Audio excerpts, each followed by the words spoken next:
بسم الله الرحمن الرحيم ألف لام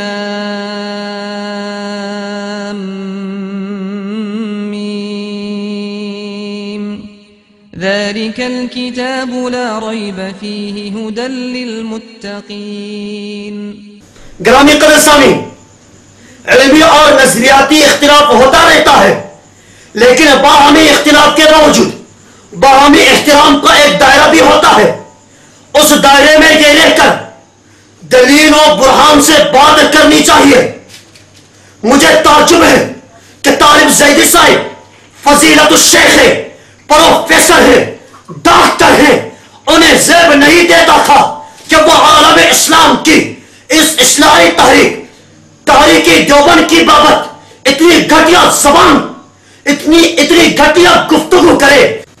کہ حاجی امداد اللہ مہاجر مکی پکا مشرک تھا، ابن عربی کی طرح وہ وحدت الوجود کا قائل تھا، اور اشرف علی تھانوی بھی اسی کے نقش قدم پر چلتا ہوا اسی عقیدے کو پھیلا رہا ہے. لہٰذا یہ گندے عقیدے رکھنے کے باوجود بھی تم یہ سمجھتے ہو کہ ہم پکے موائد ہیں، تو ایسی توحید کو ہم اسلام کہتے ہیں.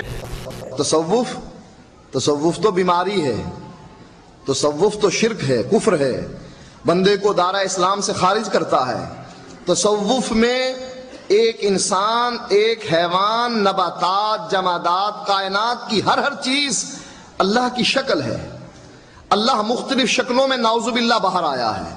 نعوذ باللہ اللہ خنزیر کی شکل میں ہے، کتے کی شکل میں ہے، انسان کی شکل میں ہے، شجر کی شکل میں ہے، حجر کی شکل میں ہے. یہ سارا تصوف ہے، تصوف کی بیماری ہے، اور یہ یونانی فلسفہ ہے. ابن عربی نے مسلمانوں میں اس کو متعارف کروایا ہے، اور ابن عربی کا یہ عقیدہ تھا کوئی پتھر کو پوجے وہ بھی رب کو پوجتا ہے کہ پتھر میں خدا ہے، اور کوئی رب کو پوجے تو وہ بھی رب کو پوجتا ہے. یہ وحدت الوجود کا عقیدہ، تصوف کا عقیدہ، اور اس کی بہت سی شکلیں اور بہت سی خرابیاں موجود ہیں. یہ گمراہ ترین اہل شرک کا سب سے گندا عقیدہ وحدت الوجود کا عقیدہ ہے.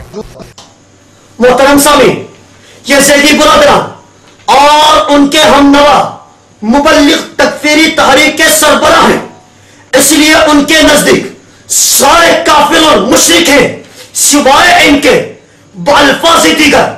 انہوں نے کفر کی عینت لگا رکھی ہے، لہذا انہیں ہر ایک کافر نظر آتا ہے.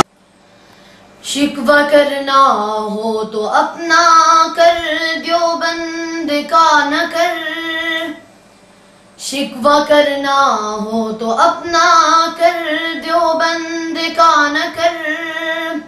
خود عمل تیرا ہے صورت گر تیری تصویر کا، خود علم تیرا ہے صورت گر تیری تصویر کا. گرامی قدر سامعین، حاجی امداد اللہ صاحب مہاجر مکی رحمہ اللہ 120 سال قبل فوت ہوئے.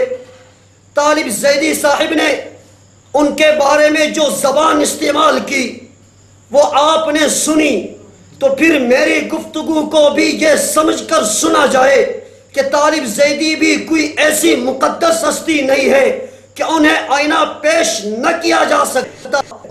جرت ہے ان دلائل کا جواب دلائل کے میدان میں دیجئے، اور اگر صرف تانوں سے کام چلانا چاہو گے تو شیشہ دکھانا ہمیں بھی آتا ہے. توصیف زیدی صاحب، ہم نے تانوں سے کام نہیں چلایا. کیا ہی اچھا ہو کہ آپ کو دوسروں کو جو شیشہ دکھانا آتا ہے اس پہ ذرا اپنا بھی منہ دیکھ لیتے. محترم سامعین، آپ نے سنا کہ طالب زیدی نے وحدت الوجود کے عقیدے کو گندا عقیدہ کہا، جبکہ اس کے چھوٹے بھائی توصیف زیدی نے وحدت الوجود کے عقیدے کو کائنات کا سب سے گندا عقیدہ کہا. گرامی قدر سامعین، ان کے بقول یہ گند کہاں سے آیا؟ آئے اس راز سے پردہ اٹھاتے ہیں. آپ کو معلوم ہے کہ نظریہ وحدت الوجود کا بانی ابن عربی ہے. اب یہ ابن عربی کون صاحب ہے؟ آئے طالب زیدی کے گھر سے اس کا پتہ چلاتے ہیں. سامعین، آپ طالب زیدی اور توصیف زیدی کو پکڑ کر مولانا ثناء اللہ کی خدمت میں لے کر چلتے ہیں. آئینہ نمبر 6 محترم سامع، مولانا ثناء اللہ امرتسری رحمہ اللہ مشہور اہل حدیث عالم ہے، غیر مقلد لوگ انہیں شہر پنجاب بھی کہتے ہیں۔ وہ اپنے فتاوی ثنائیہ جلد نمبر 1 صفحہ 334 پر ابن عربی اور عقیدہ وحدت الوجود کے بارے میں کیا فتویٰ صادر کرتے ہیں وہ ملاحظہ ہو۔ گرامی قدر سامی، ابن عربی اور نظریہ وحدت الوجود کے بارے میں جو موقف میں نے آپ کو علماء اہل حدیث کی اصل کتابوں سے دکھایا تھا، مولانا سلام اللہ صاحب نے بھی اسی موقف کو ان کی کتابوں کے حوالے سے دہرایا اور آخر میں اپنا موقف بھی یوں لکھا کہ خاکسار کی رائے میں بھی شیخ ممدوح قابل عزت لوگوں میں سے ہے۔ نیز وہ عقیدہ وحدت الوجود کے بارے میں لکھتے ہیں کہ خاکسار کے نزدیک اس کی صحیح تفسیر بھی ہو سکتی ہے۔ محترم سامع، آخر ہم آپ بھی منہ میں زبان رکھتے ہیں، لہذا ہم تکفیری تحریک کے سرغنہ طالب زیدی، اس کے بھائی توصیف زیدی اور اس کے روحانی فرزند معراج بھارتی سے بجا طور پر سوال کرتے ہیں کہ مولانا ثناء اللہ امرتسری رحمہ اللہ، نواب صدیق حسن خان صاحب، میاں نذیر حسین دہلوی صاحب اور امام شوکانی مسلک اہل حدیث کے سچے ترجمان تھے، یا تم اہل حدیث کے سچے ترجمان ہو، جبکہ وہ غیر مقلدین کے بڑے علماء تھے، اور تم لا مذہبوں کے بڑے جوہلا ہو جو ناظرہ فعل ہو۔ وہ علم و عمل کے پار تھے اور تم مچھر کا پر ہو۔ محترم سامع، یہ تھا اہل حدیثوں کے سرکردہ علماء کا موقف۔ ایسے موقع پر اس تکفیری گروپ کی رائے فرار یہ ہوتی ہے کہ میں ان علماء کی بات کو نہیں مانتا، میں ان کا مقلد نہیں ہوں، میں ان کی صرف وہ بات مانتا ہوں جو قرآن و سنت کے مطابق ہوتی ہے، وغیرہ وغیرہ۔ محترم سامع، ان چکنی چپڑی باتوں کی کوئی علمی حیثیت نہیں ہے، ان کا کوئی وزن نہیں ہے۔ اس سلسلے میں چند گزارشات ہمیشہ پیش نظر رکھیں تو ان کا یہ مکر و فریب ختم ہو۔ گزارش نمبر 5 کی تفصیل سے پہلے آپ طالب زیدی کا ایک اور کلپ سنیں۔ اب شیطان نے ناکہ لگا کر ان علماء کو تو آؤٹ کر دیا کہ جنہوں نے عقیدہ وحدت الوجود کو قبول کر لیا۔ اپنا چہرہ اگر تم کبھی دیکھتے، اپنا چہرہ اگر تم کبھی دیکھتے، پھر کسی میں نہ کوئی کمی دیکھتے۔ اپنا چہرہ اگر تم کبھی دیکھتے، پھر کسی میں نہ کوئی کمی دیکھتے۔ طالب زیدی کے سامعین و مداحین و صاحب بصیرت مقلدین، آپ ذرا طالب زیدی سے پوچھیں کہ اگر تمہاری یہ بات مان لی جائے تو پھر شیطان کے اس ناکے میں آ کر کون کون سے علماء ناک آؤٹ ہوئے۔ طالب زیدی بے لاغ تبصرہ کرنا۔ اب دنیا دیکھے گی کہ یا تو صرف تو بچے گا یا پھر تیرے علماء بچیں گے۔ اگر کوئی تیسری شکل ہے تو میدان میں آ کر بتا دے، اور یہ بات یاد رکھنا کہ اگر تیرے سامعین تیری آئیں بائیں شائیں نہیں سنیں گے چونکہ وہ باشعور ہیں، انہیں واضح دو ٹوک اور تسلی بخش جواب چاہیے۔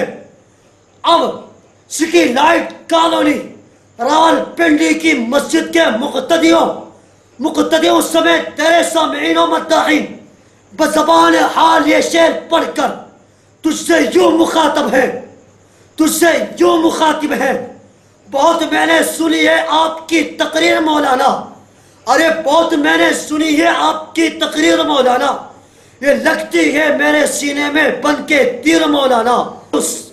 نہیں میں بول سکتا جھوٹ اس درجے ٹھٹائی سے، یہی ہے جرم میرا اور یہی ہے تقصیر مولانا۔ اگر ان میں جرت ہے تو میدان میں آئے اور ہمیں اور اپنے سامعین کو مطمئن کرے اور میرے ان حوالہ جات کا تسلی بخش جواب دے، اور ان علماء اہل حدیث کی بابت اپنا موقف واضح کرے جو ابن عربی کے مداح ہے۔ یہ ایک حقیقت ہے کہ وحدت الوجود کا یہ نظریہ اہل حدیثوں کے گھر سے ہی نکلا۔ اب تم اسے شرک کہو تو تمہاری مرضی، اسے غلط کہو تو بھی تمہاری ہی چیز ہے۔